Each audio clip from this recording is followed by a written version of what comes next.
So here's a look at the match stats there. But Nedum, let's bring you in on this one. Thoughts on the game, and it has become a common sight for us now looking at Crystal Palace picking up silverware.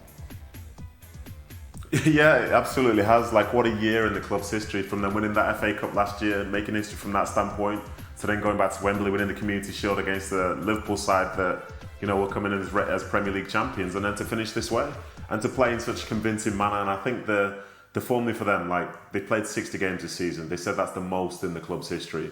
But they were ready for that last one. And they knew, for example, looking at the stats there, the more of the ball Rayo Vallecano had, then the better that Crystal Palace would be.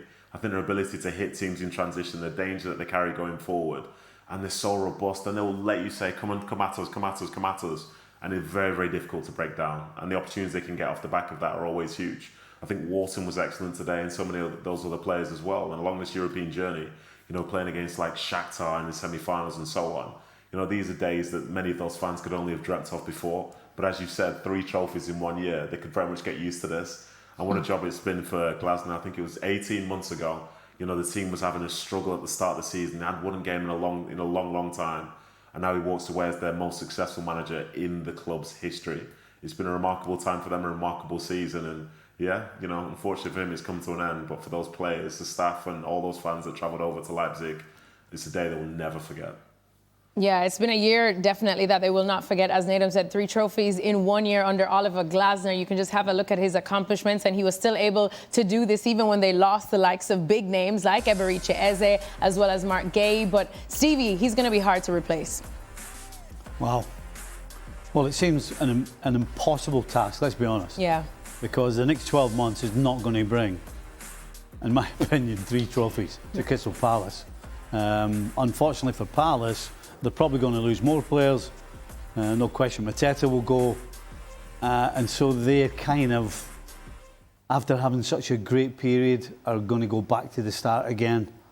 And then it'll be make sure we're in the Premier League, and then we'll maybe try and grow. We're going to have to look and bring in some young unknown players, as they do, and build them into another great team. And then maybe somewhere down the line, you might get an opportunity at a trophy.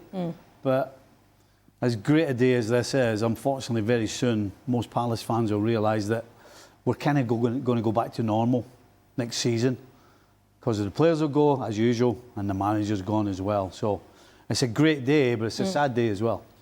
Well, enjoy while you can. Yeah. Because it is a great day, and a great day for celebration for Crystal Palace. But to your point, Stevie, you mentioned that the next 12 months are not going to bring this amount of trophies. I would argue that the next 12 years are not going to bring this amount of trophies for Crystal Palace. In fact, Try to be kind.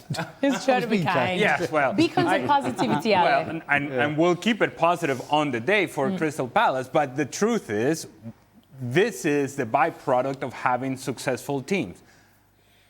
Your better players go somewhere else. That's just when you're a team or a club of the size of Crystal Palace and you have outstanding players, somebody else from above comes and says, no, that's mine, that's mine, that's mine. It's like we are at the arcade and you're trying to pick out stuffed bears from the claw. There's a claw that comes out and just picks the players out, and now you're like, what now? And you could make the argument that this is a team that could withstand some of the departures that they have had because they've had consistency and continuity with the manager. But now the manager is just out the door as well.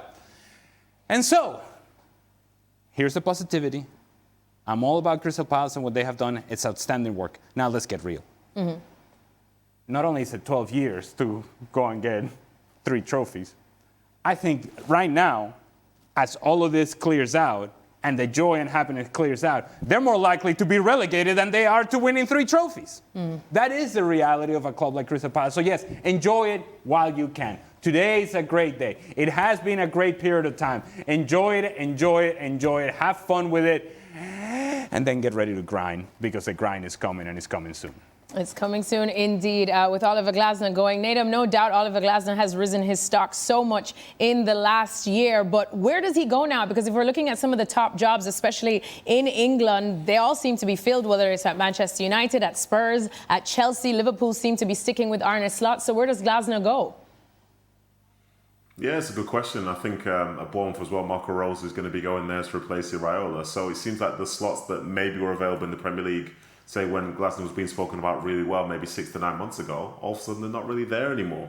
You know, so it's going to be, as I say, very interesting, not least of all because I think at times, I'm guilty of this, I look at this through a very Premier League sort of like set of eyes. Where's he going to go in the Premier League? Where's he going to go in the Premier League? But for himself, he's more or less said that the ambitions of Crystal Palace don't match his own ambitions. You know, that's Crystal Palace as a Conference League winner.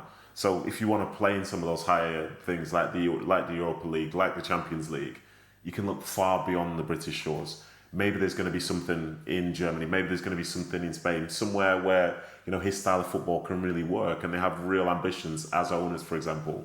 But I think the fact is he's earned the right to step away because he's made history for the club. Same way Iraola has at Bournemouth, and, you know, he's going to be looking for work now.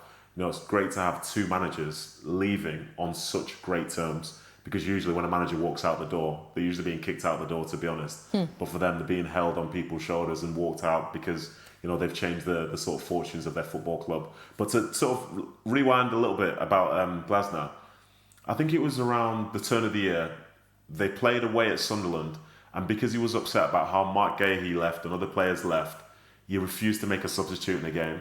And the way he was speaking afterwards sounded like an attack on the board. And he was left in his position where I thought, he's going to quit. He's going to quit. It's the same time Maresca was talking in a certain way about Chelsea. And you're almost 100% sure he was going to quit. But instead, he lasted all the way towards the end, made it to their 60th game, helped the team lift even more silverware. And again, we can forget about that little time where he thought that maybe he didn't have the best interest of the club at heart. But now, as I say, he's a legend, and he could be looking for work with like a CV that will be better than many others that are on the market right now.